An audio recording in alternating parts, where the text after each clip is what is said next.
ரட்னஜீவன் pool அவர் ஒரு கிறிஸ்தவர். அவர் இந்து மதத்துக்கு எதிராக எப்பவும் இப்படியே தான் சொல்லிக் கொண்டிருப்பார். இவர்களை திருத்த முடியாது. இதை கேட்டுக்கொண்டு மௌனமா இருக்கிற சமுதாயம் ஒரு உதவாத சமுதாயம். அதுக்கு எதிராக ஒரு ஆள் எழுப்பி சொல்ல உற்று தமிழால் எழுப்பி தமிழ் சாய்வால் எழுப்பி சொல்லட்டும் பார்ப்போம். விக்ரேஸ்வரன் மூல பின்பக்கத்துக்குள்ள இருக்கு. அதான் என்னுடைய கருத்து. சச்சிதானந்தன் போன்றவர்கள், அதாவது பிஜேபியினுடைய இந்து சமய தீவிரவாதிகளாக கருதப்படக்கூடிய அல்லது சங்கிகள் என்று சொல்லப்படுகின்ற RSS என்ற பிரிவு யாழ்ப்பாணத்துக்குள்ள மிக தீவிரமாக ஊடுருவி காட்டுது. நான் சரியான வேலை இல்லாமல் கையை கட்டி கொண்டிருக்கிறது அதுவுமே யாழ்ப்பாணத்துக்கு அவமானம். பறங்கி அப்படி சொன்னவருக்கு எதிராக ஒரு தண்டனையும் இல்லை. அதுதான் யாழ்ப்பாணம். அதாவது தாங்கள் இழைக்கின்ற தவறுகளை திருத்துறதுக்கு முயற்சிக்கிறதுக்கு மாறாக அந்த தவறுகளே நடக்கல அல்லது அது பொய் என்ற மாதிரி பிரச்சாரம் பண்ண பார்க்க மட்டுமில்ல துரோகி கொண்டு வந்தது தமிழர்கள் தான். நாங்கள் ஒரு நாளும் புத்த சமயத்துல இருக்கலேன்னு சொன்னதால கந்தரோடையும் எடுத்துட்டாங்க. அது சிங்கள வெற்றியை நாங்க இப்ப ஆமி கார்டு போட்டு வச்சிருக்கிறாங்க. சமூகம் பொய் மேலதான் கட்டப்பட்டிருக்காங்க. நாங்களும் சிங்களரும் அதே மாதிரி கட்டாக்க அதே குணம், அடக்குமுறைகள், அதிகார வரி சிங்களவர் செய்ததான் பிள்ளை, நாங்க செய்தது பிள்ளை. நீங்கள் தமிழனாக வாழ விரும்புகிறீர்கள், ஆனால் தமிழ் சமூகம் உங்களை தமிழன் இல்லை என்று சொல்லுது. கிட்டத்தட்ட அதான் துக்கம், சரியான துக்கம். அதான் இந்த குடும்பத்தாக்கள் சொல்லி பிள்ளை எல்லாம் சொல்லினும் ஏன் அவங்களோட இருக்கிறீங்க வந்து எங்களோட இருந்தோம். வணக்கம் நேயர்களே, இன்றைக்கு தேசம் நெட்டுக்கு மிகவும் அறிமுகமானவர் நீண்ட இடைவேளைக்கு பிறகு யாழ் அமெரிக்கா பல்கலைக்கழகத்தில் இருந்து யாழில் சென்று வாழ்கின்ற பேராசிரியர் ரத்னஜீவன் பூல் அவர்களை இன்று சந்திக்கின்றோம். இலங்கையில் உள்ள விரல் விட்டு எண்ணக்கூடிய கல்விமான்களில் ஒருவரான பேராசிரியர் ரத்னஜீவன் பூல் அவர்கள் கடந்த 10 ஆண்டுகளாக யாழ்மண்ணில் வாழ்ந்து கொண்டிருக்கின்றார். அவருடைய அனுபவங்கள், யாழ்மண்ணினுடைய இன்றைய சூழல், அரசியல், கல்வி என்று பல்வேறு அம்சங்களையும் இன்று நாங்கள் உரையாட இருக்கின்றோம். வணக்கம் பேராசிரியர். வணக்கம். நீங்கள் இந்த முடிவு யாழ்ப்பாணத்துக்கு மீள வந்து இருக்கின்ற என்ற முடிவை எடுத்தது இன்றைக்கு இந்த 10 ஆண்டு அனுபவத்துல அதை எப்படி பாக்குறீங்க? அந்த முடிவு சரி என்று நினைக்கிறீங்களா அல்லது அது சம்பந்தமான மீள் பார்வை உங்களுக்கு இருக்கா? எனக்கு அது சரின்னு தான் படுது. அமெரிக்கால இருந்தா சும்மா படம் பார்த்து கொண்டுதான் இருக்கணும். இங்க இருந்தா எனக்கு செய்யறதுக்கு கன காரியங்கள் இருக்கு, யோசனமான காரியங்கள் கணக்கு செய்யறேன். அந்த காரியங்களை உங்களை செய்ய அனுமதிக்கல தானே? இப்ப நீங்கள் ஒரு பேராசிரியர், துணைவியாரும் ஒரு பேராசிரியராக இருந்தவர். அந்த கடமையை உங்களால இங்க செய்ய முடியல முடியலத்தான். அப்படி அதே நேரத்துல நானுங்க இருக்கிறதால இவர்கள் சிறுபான்மை சமயங்களை சேர்ந்தாக்களை இடம் கொடுக்க மாட்டார்கள் என்றது அதை கண்ணுக்கு முன்னால வச்சிருக்கீலுமே இருக்கு. நான் விட்டுட்டு போனா அதெல்லாம் மறந்துவோம். யாழ்ப்பாணம் என்ன மாதிரி இடம்ன்றது காட்டுது. நான் சரியான வேலை இல்லாமல் கையை கட்டி கொண்டிருக்கிறது அதுவுமே யாழ்ப்பாணத்துக்கு அவமானம். சின்ன ஒரு உதாரணமா சொல்றேன். தமிழரசு கட்சியில இமானுவேல் ஆனல் அவருக்கு எதிராக இது கட்சியால் கட்சி கூட்டத்துல பறங்கி கிறிஸ்தவன் அது இது எல்லாம் மேச இவர் நம்பி அடிச்சு போட்டார். அதை அடிச்சது போல அப்படி சொன்னவருக்கு எதிராக ஒரு தண்டனையும் இல்லை. அதுதான் யாழ்ப்பாணம். யாழ்ப்பாணம் மட்டுமே இலங்கையும் தான் இந்த நாடு தண்டனை இல்லாத நாடு. இன்னும் செய்யலாம். ஒரு கட்டுக்கோப்பான அரசியல் சட்ட ஒழுங்கு நடைமுறை இருக்கிற ஒரு நாட்டில பேராசிரியராக இருந்து விட்டு இப்படி ஒரு தண்டனையே இல்லாத ஒரு ஒழுங்குமுறைகள் இல்லாத ஒரு பகுதியில நீங்கள் வாழ்ற என்றது இவ்வளவு சிக்கலானதாக உங்களுக்கு படுகுது? சிக்கல்னு எனக்கு இல்ல. எனக்கு இங்க இருக்கிறதுக்கு வாழ்றதுக்கு வசதியா வாழ்றதுக்கு காசு இருக்குது, நண்பர்கள் இருக்கிறார்கள், கதைக்கிறதுக்கு ஆக்கள் இருக்கணும். நிறைய அமெரிக்கால இருந்தா எல்லாம் இப்ப இளைப்பாரிய வயது வந்தபடியே அங்க சும்மாதான் இருக்கணும். 10 ஆண்டுகளுக்கு முதல் நான் உங்களை ஒரு நேர்காணல் எடுக்கின்ற போது நீங்கள் குறிப்பிட்டிருந்தீர்கள், நான் ஒரு பீக்குளத்து மீன் என்று. அது யாழ்ப்பாணத்தை ஒரு பீக்குளம் ஆகவும் அதுல வாழ பழகிய ஒரு மீனாகவும் தான் அர்த்தப்படுத்தி இருந்தீங்க. அது மட்டும் இல்ல, பீக்குளத்து மீன் வெளியில வாஞ்சதுன்னா செத்துப்போம். அப்படியே நான் வாழ்றேன்னா அந்த பீக்குளம் என்றாலும் வாழத்தான் வேணும். அதான் என்னுடைய கருத்து. அந்த யாழ்ப்பாண சமூகம் இந்த பீக்குளத்துல இருந்து ஒரு நிலைக்கு மாற இல்லையா? இன்னும் அதே நிலைமையில தான் இருக்கா அல்லது அதிலும் பார்க்க மோசமான நிலைக்கு போயிட்டா? மோசமானதான் நான் நினைக்கிறேன். யோசிக்கக்கூடிய எல்லாரும் மெல்ல மெல்லமா போயிடும். இங்க இருக்கிறாக்கள் போயிலாதாக்கள் தான் பொதுவாக சொல்லணும். கொஞ்சம் பேர் இருக்கிற கருத்தை சொல்ல பயப்படுறாக்கள் தான் கிட்டத்தட்ட எல்லாரும். சில காரியங்கள் அப்படி நேருக்கு நேர தெரிஞ்சாலும் அதை நேர சொல்ல ஒரு தயக்கம். அந்த நிலைமை ஏன்? முன்னொரு காலத்துல நீங்கள் உங்களுடைய கருத்துக்களுக்காக உங்கள் மீதும் உங்கள் குடும்பம் மீதும் கொலை மிரட்டல் விடுக்கப்பட்டது. விடுதலை புலிகள் நீங்கள் பேராசிரியராக குறுகிய காலம் இருந்த காலத்தில் கொலை மிரட்டல் விட்டு உங்களை நாட்டை விட்டு வெளியேற நிர்பந்தித்தார். இன்றைக்கு என்ன பிரச்சனை? இன்றைக்கு யார் அந்த கொலை மிரட்டலை செய்யணும்? அதாவது யாருக்கு பயப்படணும்? அதிகாரத்தில் இருக்கிற ஆக்களுக்கு தான் பயப்படணும். அது இந்த பழக்கம் வந்தது நான் நினைக்கிறேன் புலிகள் காலத்துல. ஒன்றும் எதிர்த்து பேச முடியாது, எதிர்த்தா சுட்டுடுவாங்க. அதை பழகி இப்ப அதுதான் தொடருது. உதாரணமா எனக்கு தெரியும், ஒரு பள்ளிக்கூடத்துல ஒரு தகப்பன் பிரின்சிபலுக்கு எதிராக என்னையோ சொன்னதுக்கு நான் கேள்விப்பட்டது கிரிக்கெட் டீம்ல போட இல்லை. அப்ப அப்படிப்பட்ட நிலைமைகள் மாறான பழிவாங்கல் வந்து அதிகாரத்தை துஷ்பிரயோகம் செய்து பழிவாங்கல் நடவடிக்கைகள் இன்னும் தொடருது. ஒரு தண்டனையும் இல்லை. என்ன செய்யறது தெரியாது. புலம்பெயர்ந்த நாடுகள்ல இருந்து சிலர் ஏற்கனவே வந்து மீள்குடியேறி இருக்கிறார்கள், வியாபார நிறுவனங்களை தொடர்ந்து இருக்கிறார்கள். விரல் விட்டு எண்ணக்கூடிய இன்னும் சிலர் வர எத்தனிக்கிறார்கள் அல்லது விரும்புகிறார். இவர்களுக்கு உங்களுடைய ஆலோசனை என்னவா இருக்கு? நீங்க வாங்க, நீங்க வெளியில இருக்கிறார்கள் வந்தால்தான் எங்கிட்ட நிலைமை மாறும். 1-2 பேர் இதை பற்றி கதைச்சு பிரயோசனம் இல்லை. வெளியில அனுபவம் இருக்கிறார்கள், மற்றது பணத்தால பலசாலிகள், அவளுக்கு அந்த எதிர்க்கிற சக்தி இருக்கும். இந்த மாதிரி வந்து அரசாங்கத்துக்கு எல்லாம் வேலை செய்யணும் இருந்தா எதிர்க்க முடியாது. அவையோட ஒத்து போகத்தான் வேணும். அந்த விதத்துல பிசினஸ் கம்யூனிட்டி வாரது நான் நல்லா விரும்புறேன். அவையில் வாரதுல வேற பிரச்சனையிலும் இருக்குது. இப்படி வரத்தான் வேணும். பல கருத்துகள் விளங்குறதுக்கு அவையில் வரணும். என்னுடைய நண்பர் அவர் ஒரு சட்டத்தரணியும் கூட. அவர் குறிப்பிட்டிருந்தார், எதிர்காலத்தை பற்றின ஒரு நம்பிக்கை வெளியிட்டு இருந்தால் நீங்கள் சொன்ன அடிப்படையில், அதாவது புலம்பெயர்ந்த தமிழர்கள் அங்கு செல்கின்ற போது அவர்கள் வந்து அங்க இருக்கிற நடைமுறைகள்ல ஒரு கூடிய தாக்கத்தை ஏற்படுத்த முடியும் என்று அதை நீங்களும் நம்புகிறீர்கள் என்றுதான் நினைக்கிறேன். அப்படிதான் என்னுடைய ஜபமும் அதுதான். மாறுறதுக்கு ஒரே ஒரு விதம், வாயிருக்கிறாக்கள் வந்து இயங்கணும். அப்படி அரசியல்ல தானே இப்ப வேற எல்லாம் குழம்பி போச்சு. யார் இருக்கிறாங்க எங்களுக்கு அவனு சரியா பேசக்கூடிய தமிழரசு கட்சியிலேயே அரங்கி கிறிஸ்தவன் சொல்லி ஏசுனாளுக்கு எதிராக ஒரு நடவடிக்கையும் இல்லை. அதாவது செல்வநாயகம் என்ற ஒரு கிறிஸ்தவர் உருவாக்கின கட்சி, அந்த கட்சியில இன்னொரு கிறிஸ்தவருக்கு எதிராக இப்படி பேசப்பட்டது. ஒண்ணும் சரி, அதால எனக்கு கட்சியின் ஒரு பிரிவாகத்தானே டெலோ செல்வம் அடைக்கலநாதன் அவரும் ஒரு கிறிஸ்தவர். அவர்கள் இது பற்றி குரல் எழுப்பவில்லையா? இல்ல, எழுப்பினா கொஞ்சம் ஓட்ஸ் போயிடும். என்ன பெரும்பான்மையானாக்கள் சைவ மக்கள், அவளுக்கு இதெல்லாம் பற்றி பேசவும் விருப்பம் இல்லை, ஏற்றுக்கொள்ளவும் விருப்பம் இல்லை. எனக்கு செல்வன் அடைக்கலானதுல நல்ல பிரியம். அப்படியோ அவருக்கு ஒன்றும் செய்யலாமல் இருக்கு. அவர் தன்னுடைய வாக்கு வங்கியை காப்பாற்ற வேண்டும் என்றதுக்காகத்தான் இது விடயம் சம்பந்தமா அமைதியா இருந்தாரு நினைக்கிறீங்களா? பிரச்சனை வேண்டாம் என்றதுதான். வாக்கு வாங்கி அவற்றை பிரதானமான வாக்கு வாங்கி அப்படியே இருக்கும். அப்படியே இந்த தேர்தலில் ஒரு 5-100% மாறினாலே எல்லாம் பிழைக்கும். சாதி, பொம்புளியல் இதெல்லாம் எல்லாம் அரசியல்ல பெரிய சிக்கல்களை உண்டாக்குது. கீழ்ச்சாதியாக்களை முன்னேற்றது நல்லது. அப்படியோ முன்னேற்றினால ஒரு 5%-10% வாக்கு குறையும். வாக்கு குறைஞ்சால் பிறகு சாதிய பேன்றாக்கள் தான் முன்னுக்கு. ஒடுக்கப்பட்ட சாதிகள், நாங்க கீழ்ச்சாதி என்றதை தவிக்கிறது நல்ல நினைக்கிறேன். ஒடுக்கப்பட்ட சாதிகள் என்ற அடிப்படையில அவர்களை முன்னேற்ற கூடாது என்ற ஒரு பார்வை இருக்கா இப்போ, அல்லது அவர்களை முன்னோர விடக்கூடாது என்று? அப்படித்தான் நான் நம்புறேன். அப்படி நினைக்கிறேன். சின்ன சின்ன இதுகள் எல்லாம் ஒரு 3-4 வருஷத்துக்கு முதல் நெல்லியடியில ஒரு பள்ளிக்கூடத்துல மாணவரே ஒரு ஒடுக்கப்பட்ட சாதியால ப்ரீஃபெக்ட் ஆக்கினது. அதை எதிர்த்து நிப்பாட்டினவங்கள என்ன, குறிப்பாக வடமராட்சினா தெரியும் தானே.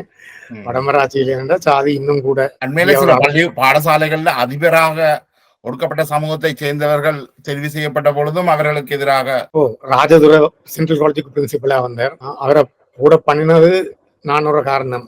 அப்ப நான் யூஜிசியில இருந்தேன். அவரை கவுன்சிலையும் போட்டது, யூனிவர்சிட்டி கவுன்சில்ல. அப்படி அவரை சுட்டுட்டாங்களே என்ன ஆக உண்டு. அவர்கிட்ட செத்த வீட்டுல நியாயமான மாணவர்கள் வந்தாங்க, அதுக்கு எதிர்ப்பு தெரிவிச்சு. அது ஒரு விலையான காரியம். இது நீங்க சொல்ற அம்சம் நடந்து கிட்டத்தட்ட இப்ப 30-35 ஆண்டுகள் இருக்குன்னு நினைக்கிறேன் இல்லையா? 4ஆம் ஆண்டு அப்படி 2004 அப்படி இருக்கும். 20 வருஷம் தான். அண்மையில இப்படியான இதுகளை எதிர்கொண்டு இருக்கிறீங்களா? அதாவது இந்த சாதி காரணமாக பாடசாலைகளை சேர்க்கை இல்லை என்றதோ அல்லது அதிபர்கள் மாற்றப்பட்டது சம்பவங்கள்? அதிபர் மாற்றப்பட்டது வந்து பெண்களுக்கு எதிராக நடந்திருக்கு. சென்ட்ரல் காலேஜ்ல ஒரு பெண்ணை அதிபராக்கி போட்டு ஆக்களை எதிர்த்து, பெண் எப்படி ஆண் பாடசாலையில அதிபரா இருக்கலாம், பெண் ஆண் பாடசாலையில வாத்தியாரா இருக்கலாம், அதிபராக இருக்கலாம். இது உண்மைக்கு நான் அன்னைக்கு அவருக்கு எதிராக என்ன பண்ணு அந்த இடத்த விரும்பினாக்கள் வந்து அவ எடுக்கணும் எடுத்ததான். ஜப்னா காலேஜ்லயும் ஒரு பொம்பளையா போட்டுருக்கு பிரின்சிபல. நான் கேள்விப்பட்டது கடைசி போர்ட் மீட்டிங்ல எல்லாம் அவருக்கு எதிராக பேசப்பட்ட ருச்சிரா என்று அவ பொம்பளைண்டபடியா பிடிக்கல போல தெரியுது. அவருக்கு எதிரியே கிளச்சு போடுவாங்க. அப்படி யாழ் சமூகம் இன்றைக்கும் பெண்களுக்கு எதிரான ஒரு மனோபாவத்தோடு தான் இருக்கு. சாதிய மனோபாவம், பெண்களுக்கு எதிரான மனோபாவம், ஏனைய சமூகங்கள் மீதான மனோபாவம் எல்லாமே இன்றைக்கும் அப்படியே இருக்குன்னு நினைக்கிறீங்களா? இருக்குன்னுதான் என்னுடைய நம்பிக்கை. அப்படி எங்களுக்கு அதை ஏற்றுக்கொள்ள விருப்பம் இல்லை. அடியா அப்படி ஒன்றும் இல்லைன்னு தான் சொல்லுவேன் நம்ம எல்லாரும். மற்ற இதுகள் எல்லாம் ஒரு விதத்துல சைவ சமயத்தோட கலந்த காரியங்கள். சைவ சமயத்துலாம் இருக்குது. ஒரு பிராமணனுக்கு முன்னால பின்பக்கத்தால வாயோ விட்டா பின்பக்கத்தை நசுக்கி ஆளை சாக்கொள்ளோன்னு பொம்பளையல் மகனே தாயோடு அதே அறையில பொம்பளையில இருக்கக்கூடாதான். ஏன்னா பொம்பளைகளுக்கு காம வெறி வந்துடும். மகனுக்கும் தாய்க்கும் இடையிலேயே வருமா, அப்படி ஒரு மகன் தாயோட அதே அறையில இருக்க இயலாது. அப்படிப்பட்ட ஒரு சமுதாயத்துல இதை ஒரு நாளும் ஏற்றுக்கொள்ள மாட்டான். அப்படி இருக்குன்றே ஆக்களுக்கு தெரியாது. எப்படியோ மனு தர்மத்துல அப்படி கூறி இருக்கு. அப்படி அதை ஏற்றுக்கொண்டால் எப்படி ஒரு ஆம்பளையும் பொம்பளையும் அதே அறையில இருந்து வேலை செய்யறது முடியாது என்ன? ஆனால் இந்த மனு தர்மம் நீங்க சொல்ற விஷயம் வந்து ஒரு ஒரு மிக எக்ஸ்ட்ரீமான ஒரு விஷயமா இருக்கு. ஆனா நடைமுறையில இத கனவேர் அறிஞ்சும் இல்லையா? எனக்கு தெரியாது. இப்படி நடைமுறையில எங்களுக்கு தெரியாமலே மனு தர்மத்தை தான் பின்தொடர்றோம். உதாரணமா வலது கையால சாப்பிடணும், இடது கையால பின்பக்கத்தை கழுவணும், இதெல்லாம் மனு தர்மம். கக்கூஸ் வந்து ஒரு வீட்டுல இருந்து ஒரு அளவு தூரத்துல இருக்கணும். நீங்க சொல்லலாம் இதுகள் சுகாதார நடைமுறைகள் என்று. அப்படி சுகாதாரத்தோட அடக்குமுறைகளும் எனக்கு இருக்கு.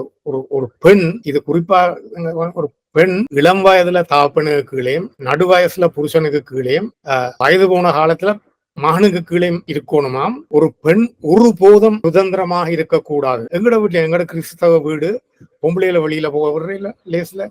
இது வந்து நீங்கள் இந்து சமயத்துல சொல்லப்படுறது அது எப்படி கிறிஸ்தவ சமயத்துல அது தாக்கத்தை ஏற்படுத்துது? நாங்கள் அதுல இருந்து வந்துடுறாங்க. அந்த சமுதாயத்துல வாழ்றோம்.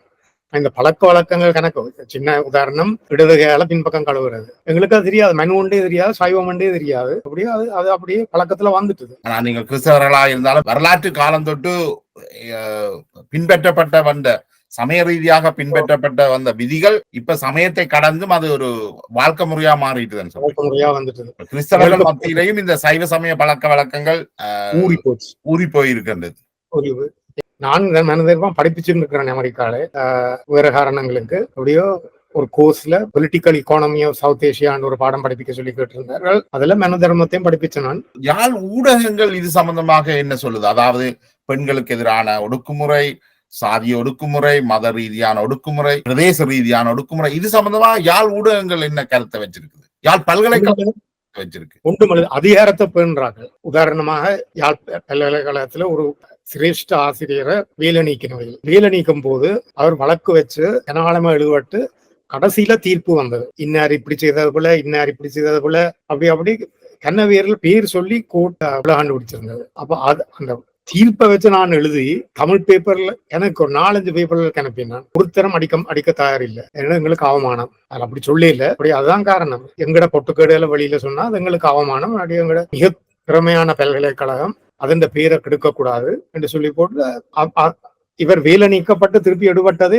பத்திரிகையில நியூஸா போட முடியாது. அதுதான் யாழ்ப்பாணம். அதிகாரத்துல இருக்கிறார்கள் வெட்கப்படுத்தக்கூடாது, அதிகாரத்துல இருக்கிறார்கள் நாங்கள் மரியாதையா பாவிக்கணும் என்று சொல்லிக்கொண்டு தொடர்ந்து போகுது. அப்ப இந்த அடிப்படையில இப்ப நீங்க சொல்ற இவ்வளவு குற்றச்சாட்டும் இதுவரைக்கும் இலங்கை அரசு தமிழ் பெண்கள் மீதோ தமிழ் மாணவர்கள் மீதோ அல்லது சாதி சமூகங்கள் மீதோ மேற்கொள்ற ஒடுக்குமுறை இல்லை, அந்த சமூகம் செய்கின்ற ஒடுக்குமுறை. அதே நாங்கள் இலங்கை அரசுக்கு எதிரான ஒடுக்குமுறைக்கு எதிராக நாங்கள் குரல் எழுப்ப அதுக்கு உரிமையும் இல்லை, அந்தஸ்தும் இல்லை. என்னன்னா அதிகாரியத்தை நாங்கள் செய்யணும். உதாரணமா இப்ப இறங்க அந்த கீழ் மாகாணத்துல இருக்கிற பழைய புத்தகங்கள் எல்லாத்தையும் இவர்கள் எடுக்கிறார்கள், சிங்களாக்கள் எடுத்து பூசையெல்லாம் நடத்துறார்கள். அதுக்கு நடந்த காரணமே எங்களுக்கு நாங்கள் ஒரு காலத்துல புத்த சமயத்தவர்கள் என்று சொல்ல விருப்பம் இல்லை. நாங்கள் கொண்டு வந்தது தமிழர்கள் தானே.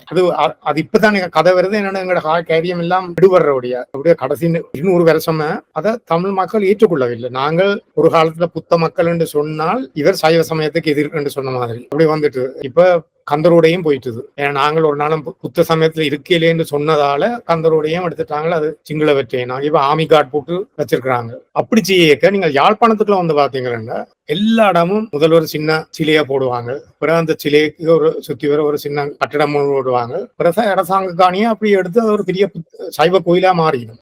அது சரி. அதை பற்றி கதைச்சால் நாங்கள் சைவ சமயத்துக்கு எதிரான ஆக்கள். அப்படியும் அதே சாமான் தானே அங்க சிங்களவர் செய்து கொண்டு இருக்கிறோம். அதை பார்க்க விருப்பம் இல்லை, கேட்க விருப்பம் இல்லை. எனக்கு இன்னும் ஆராய்ச்சிகள் காட்டுது சைவ சமயத்துக்கு முதல் மணிக்கியன் என்ற இந்த கிறிஸ்தவ சமயத்திலே ஒரு சின்ன பகுதி பிரிஞ்சு வந்த பகுதி, அந்த மணிக்கியன் தான் மணிவாசர் மாறினது. ஆராய்ச்சி செய்து கண்டுபிடிச்சாலும் அதில் பற்றி எழுத விட மாட்டாங்க. நாங்கள் வாழ்ந்த காலத்தோடு ஒப்பிடுகின்ற போது 80களில் நாங்கள் பாடசாலை சென்று வருகின்ற காலங்கள்ல இந்த மதம் என்றது ஒரு எங்களோட வாழ்க்கை என்ற ஒரு முக்கிய அம்சமா இருக்கீங்க. ஆனால் இன்றைக்கு புதிய தொழில்நுட்பங்கள் இதுகளெல்லாம் பாவிக்கின்ற பொழுது அதை பார்க்கின்ற போது மதம் மிக ஆதிக்கம் செலுத்துகின்ற ஒரு நிலைமையை நாங்க வடக்கு கிழக்குல காண்றோம். இந்த வாட்ஸ்அப் குரூப் அதுகள் எல்லாம் ஏனைய சிறுபான்மை மதங்களுக்கு எதிரான பிரச்சாரங்கள் போன்ற விஷயங்கள் மிக தீவிரமாக நடைபெறுகிறது.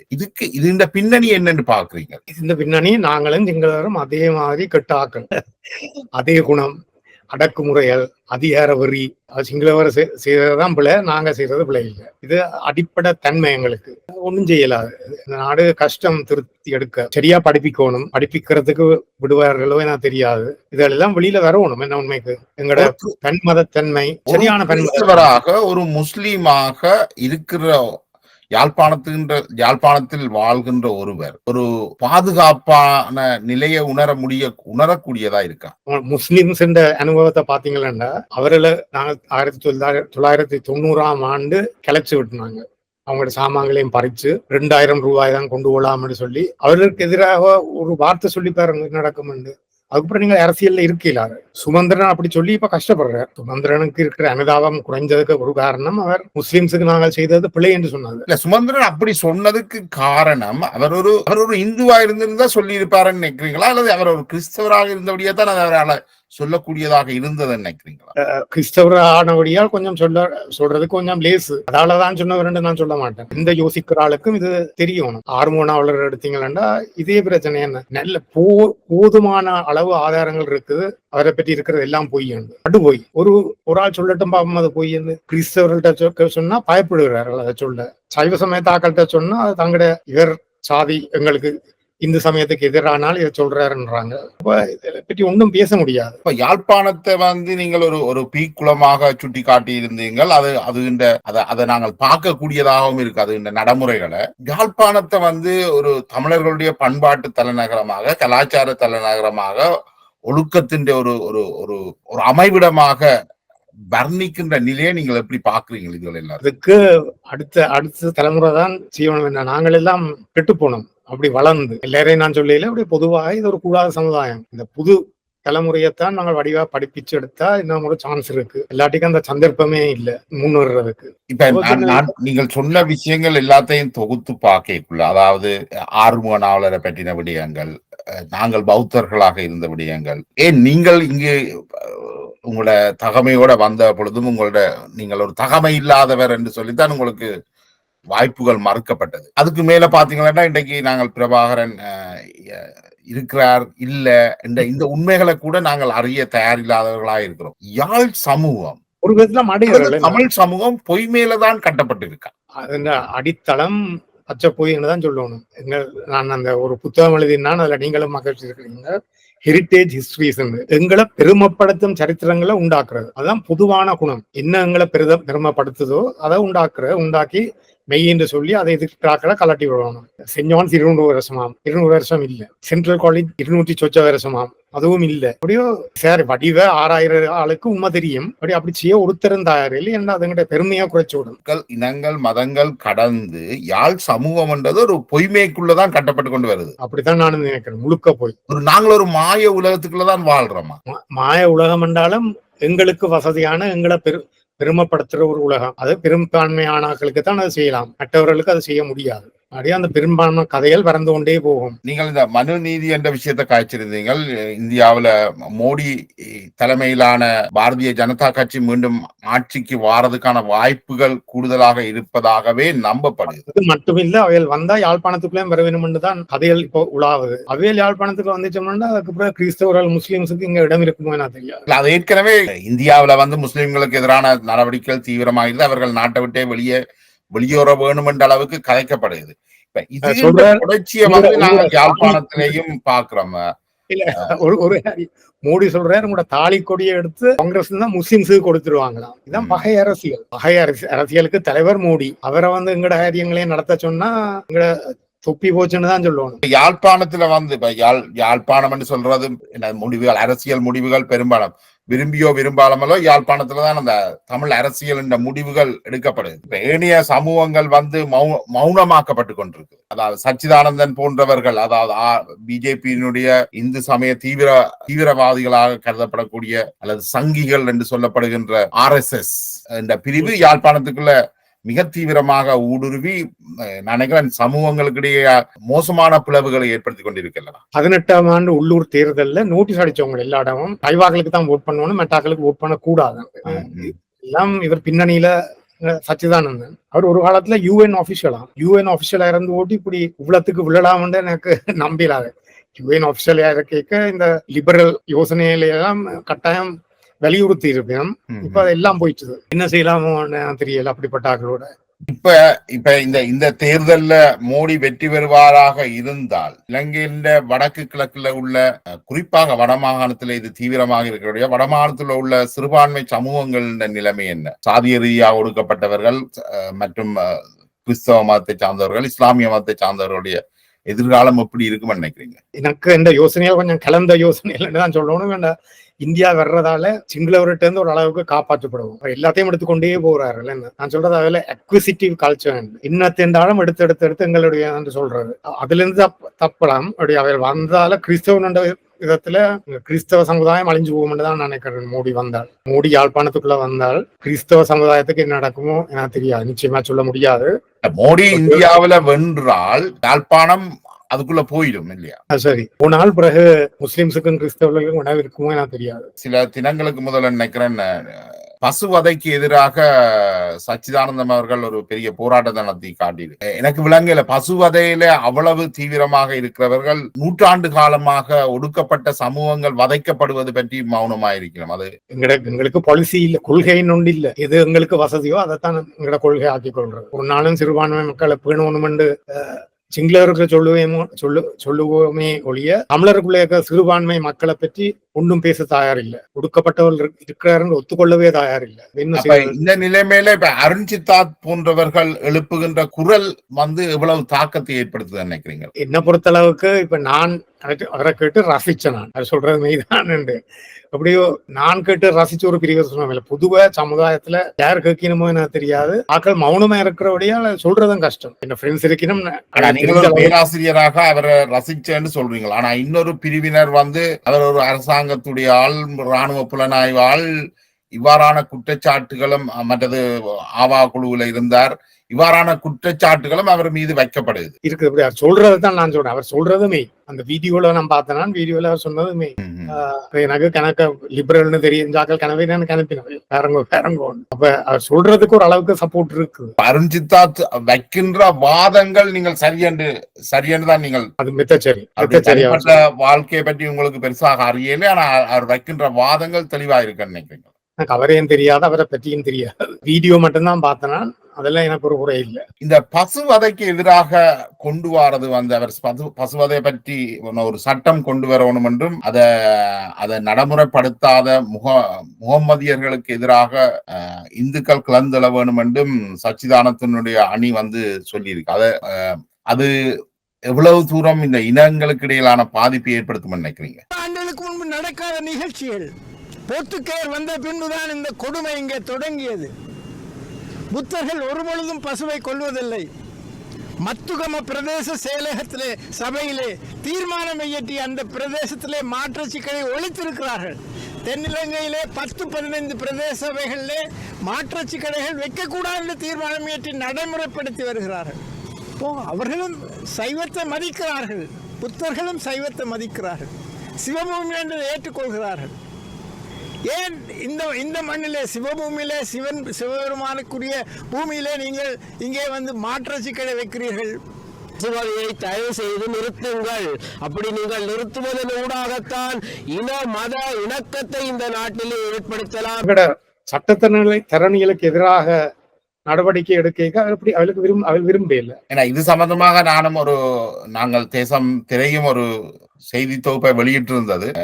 அவர்களுடைய பெயர்களை இந்த நீங்கள் குறிப்பிட்ட 3 பேர்களும் அதற்குள் அடங்குகிறார்கள். அத்தோடு தவபாலனும் என்று நினைக்கின்றேன். யாழ்ப்பாணத்தினுடைய சட்டம் ஒழுங்கை பேண வேண்டிய அல்லது அதை உறுதிப்படுத்த வேண்டிய ஒரு பிரிவினரே அதுக்கு எதிராக செயற்படுறது ஒரு மோசமான நிலைமைதான் இல்லையா? தங்களோட வருமானத்துக்கு அவனுடைய செயல்படுகிறது. அவளுக்கு இதுல இன்னும் பங்கு இருக்குன்னு தான் என்னுடைய கருத்து. எல்லாத்தையும் அந்தரப்பட்டு ஒரு லாயர் குற்றம் செய்ய அவரை காப்பாற்றுறதுக்கு ஓடியும் ம், ம். எனக்கு இங்க நீங்கள் ஒரு வழக்கு சம்பந்தமாக போனால் எல்லாரும் ஃப்ரெண்ட்ஸ், என்ன அவங்க எல்லாரும் ஃப்ரெண்ட்ஸ். நிறைய நீங்க வெல்லுவீங்களோன்றது எனக்கு நம்பிக்கை இல்லை. ம், ம், ம். இப்ப அண்மை காலமாக இன்னொரு சிக்கல் இதுல இருக்கு என்னென்றால், இந்த சட்டத்தரணிகள் இவர்கள் ஒரு ஒரு ஒரு குழுவாத மனப்பான்மையோட செயற்படுறது, நீங்க குறிப்பிட்டது போல இவர்களுக்கு எதிராக ஒரு வழக்கை எடுக்கிறதோ இல்லையோ ஒரு சாத்தியமற்ற நிலைமை ஒன்று காணப்படுகிறது. மக்கள் இதுக்கு எதிராக குரல் எழுப்ப கூட இயலாது. அப்படி குரல் எழுப்புவர்கள் கூட இந்து சமயத்துக்கு எதிரானவர்களாகவும் அல்லது தமிழ் தேசிய அரசியலுக்கு எதிரானவர்களாகவும் காட்டப்படுற ஒரு நிலைமையை கொண்டு வந்துவிடும். இல்லை, அது மட்டும் இல்ல, எங்களுக்கு சட்டத்தரணி தேவைப்படைக்க கிடையாது, ஒரு ஆள் நம்பக்கூடிய ஒரு ஆள் கிடையாது. என்ன இல்ல இவர் குலப்படியாரன், இவர் உதவி செய்யக்கூடாது என்று சொல்லி போட்டு வர மாட்டாங்க. எனக்கு அந்த அனுபவம் இருக்கு. இந்த விஷயங்கள் சம்பந்தமாக அண்மையில நாங்கள் எழுதின கருத்துக்கு எதிராகவும் உங்களுடைய நண்பரும் அவர் அது எப்படின்னு தெரியல, ராஜசிங்கம் ஆர் ஜெயதேவன், அவர் அவர் லண்டன்ல ஒரு ஆலயம் வைத்திருக்கிறார், ஆலயத்துடைய உரிமையாளர். அவரும் பிஜேபியினுடைய மிகுந்த ஒரு விசுவாசியாகவும் அவர்களுக்கான செயற்பாடுகளை முன்னெடுக்கிறவராகவும் இருக்கிறார். அதே நேரம் இவ்வாறான சட்டத்தரணிகளை காப்பாற்றுகின்ற இதுகளையும் கருத்துக்களையும் வெளியிட்டு வருகிறார். அவருக்கு நீங்க என்ன கருத்தை சொல்ல விரும்புறீங்க? இல்ல, எல்லாத்துலயும் நேர்மையா இருக்கும். புலியல் காலத்துல நேர்மையா இருந்தவர். அதான் மறியலுக்கு அவங்க அடைச்சு வச்சிருந்தவங்க கனாலத்துக்கு. அதே எனக்கு ஒரு குவாலிபிகேஷன் மாதிரி தான் தெரியுது. புலியல் அடைச்சு வச்சாலன்னா நல்ல ஆளா தான் இருக்கணும். இப்ப நீங்க சொல்ற மாதிரி இப்படி சட்டத்தரணிகளை காப்பாற்ற போறாருன்னா அது பிள்ளை இப்படி செய்ய வேண்டாம்னு தான் நான் சொல்லுவேன். ரட்னஜீவன் ஹூல் அவர் ஒரு கிறிஸ்தவர். அவர் இந்து மதத்துக்கு எதிராக எப்பவும் இப்படியே தான் சொல்லிக் கொண்டிருப்பார். இவர்களை திருத்த முடியாது என்ற ஒரு குரல் ஒன்று இருக்குது. உங்களுக்கு எதிராக பாவிக்கப்படுகின்ற ஒரு ஆயுதமாகவும் அது இருக்குது. அதுக்கு நீங்க என்ன சொல்ல விரும்புறீங்க? எதிராக என்ன செய்த நான் சொல்லுவேன். இந்து சமயத்தாருக்கு எதிராக என்ன செய்த நான் செய்த பல உதவியெல்ல சொல்லலாம். எனக்கு அதை சொல்ல விருப்பம் இல்லை. என்ன எதிராக செய்தனா, நான் எதிராக செய்தது எல்லாம் இவர்களுடைய வெளியான கருத்துக்களுக்கு எதிராக. CV விக்னேஸ்வரன் அவரை நான் உயரத்துல வச்சிருந்தேன். 18ஆம் ஆண்டு அப்படி ஒரு கூட்டத்துல, மினிஸ்ட்ரி கூட்டத்துல சொல்றார், கிறிஸ்தவர்கள் நாவலருக்கு தெரிஞ்ச பைபிள் கிறிஸ்தவர் குருமாருக்கு தெரியாதான். அதை யாரும் நம்புவாங்களா? கிறிஸ்தவ குருமார் அப்ப அந்த காலத்துல இருந்தாக்கள் எல்லாம் BA என்னாலும் படிச்சாக்கள், சிலர் MA படிச்சாக்கள். அவர்களுக்கு தெரியாத இறையெல்லாம் நாவலருக்கு தெரியும். இதெல்லாம் அதே கூட்டத்துல யோகேஸ்வரன் என்று பெடரல் பார்ட்டி ஆள் சொன்னார், சைவ மக்கள் தான் தமிழராம், மிச்ச நாங்கள் தமிழ் பேசுகிறவர்களாம். இது உதயன் பத்திரிகையில வந்தது. அவர்கிட்ட ஸ்பீச் அப்படியே வந்தது. அப்ப நான் தமிழன் இல்ல, நான் தமிழ் பேசுறவன். நானும் CV விக்னேஸ்வரன் மட்டும் உண்மையான தமிழர். என்னடா தமிழும் பேசி சைவ மக்களாகவும் இருக்கிறார்கள். இதுக்கு எதிராக யார் குரல் கொடுத்தது? இதை கேட்டுக்கொண்டு மௌனமா இருக்கிற சமுதாயம் ஒரு உதவாத சமுதாயம். அதுக்கு எதிராக ஒரு ஆள் எழும்பி சொல்ல, ஒற்று தமிழால் எழும்பி, தமிழ் சைவால் எழும்பி சொல்லட்டும் பாப்போம். CV விக்னேஸ்வரன் மூல பின்பக்கத்துக்குள்ளே இருக்கு. அதான் என்னுடைய கருத்து. அவருடைய மூளை அவருடைய பின்பக்கத்துக்குள்ளே இருக்குது. அப்படி சொல்லக்கூடிய ஒரு நீதவான் இல்ல, நீதி அரசர். என்ன நீதி அரசர்? அவருக்கு என்ன தெரியும்? உதவாதார். நான் அறிந்தவரை, கிட்டத்தட்ட உங்களை கடந்த 20 ஆண்டுகளுக்கு மேலாக தெரியும் நினைக்கிறேன். நான் அறிந்தவரை நீங்கள் ஒரு தீவிரமான ஒரு தமிழ் தேசியவாதி. ஆனா விடுதலை புலிகளோ இன்றைக்கு இருக்கிற தமிழ் சமூகமோ உங்களை அப்படி பார்க்குது இல்லை. ஆனால் என்னை போன்ற கருத்தியல் வச்சிருக்கிறவர்கள் பெரும்பாலும் உங்களை ஒரு தீவிர தமிழ் தேசியவாதியா தான் பார்க்கணும். நீங்கள் கிறிஸ்தவராக இருந்த போதும் தீவிர தமிழ் தேசியவாதியா தான் பார்க்கணும். அதனாலதான் நீங்கள் அந்த ஒரு பீக்குளத்து மீனாகவும் அதுக்கு வெளியில வந்தால் இறந்து விடுவீர்கள் என்ற அளவுக்கு உணர்வுகளும் இருக்கிறதுக்கு அதுதான் காரணம். இந்த முரண்பட்ட நிலை, ஒரு தீவிர தமிழ் தேசியவாதியாக காண்ற உங்களை தமிழ் தேசியத்துக்கு எதிரானவராக காட்டுகின்ற ஒரு தமிழ் தேசிய அரசியல் ஒன்று யாழ்ப்பாணத்துல இருக்குது. இந்த முரண்நகை உங்களோட தனிப்பட்ட உளவியல்ல என்ன தாக்கத்தை கொடுக்குது? சரியான துக்கம் எனக்கு. ஏன்னா நான் தமிழருக்காக வேண்டி கனகாரியங்கள் செய்திருக்கிறேன். இன்னும் இலகுபடுத்துறதாக இருந்தால், நீங்கள் தமிழனாக வாழ விரும்புகிறீர்கள், ஆனால் தமிழ் சமூகம் உங்களை தமிழன் இல்லை என்று சொல்லுது கிட்டத்தட்ட. சரி, அதான் துக்கம், சரியான துக்கம் எனக்கு. அதான் இந்த குடும்பத்தாக்கள் சொல்லியும், பிள்ளைகள் எல்லாம் சொல்லினும், ஏன் அவங்களோட இருக்கிறீங்க, எங்களோட இருங்க.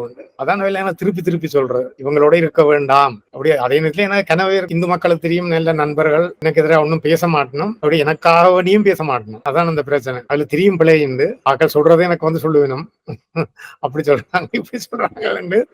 அப்படியோ எனக்காக வேண்டி CV விக்னேஸ்வரன் சொன்னது யோகேஸ்வரன் சொன்னது பிள்ளைன்னு சொல்லட்டும் பார்ப்போம். ஒரு ஆள் சம்பந்தர் ஏன் சொல்லி இல்ல கிளச்சிருக்கணும் என்ன இது ஏண்டா இப்படி இருந்தா நாங்கள் இன்னும் பிளந்து கொண்டு போவோம். இருக்கிறாக்களும் விட்டுட்டு போவினோம். எங்களுக்கு வருங்காலம் இல்லை என்ன மாதிரி தான் நிலைமைகள் இருக்கிறது. அதான் நிலம். நன்றி. இந்த நீண்ட உரையாடலுக்கு பல்வேறு சமூக பிரச்சனைகளை நீங்க இதுல கொண்டிருக்கிறீர்கள். நாங்கள் மேலும் எங்கட உரையாடலை தொடர்வோம். இது பல்வேறு சர்ச்சைகளையும் விவாதங்களையும் கிளப்பும் என்று நான் நம்புகிறேன். அதற்கான கேள்விகள் வரும்பொழுது அதுல இருந்து நாங்கள் தொடரலாம். ஒப்பண்டாலும் என்ன தொடர்பு சந்தோஷம் உங்களோட பேச. நன்றி. நன்றி.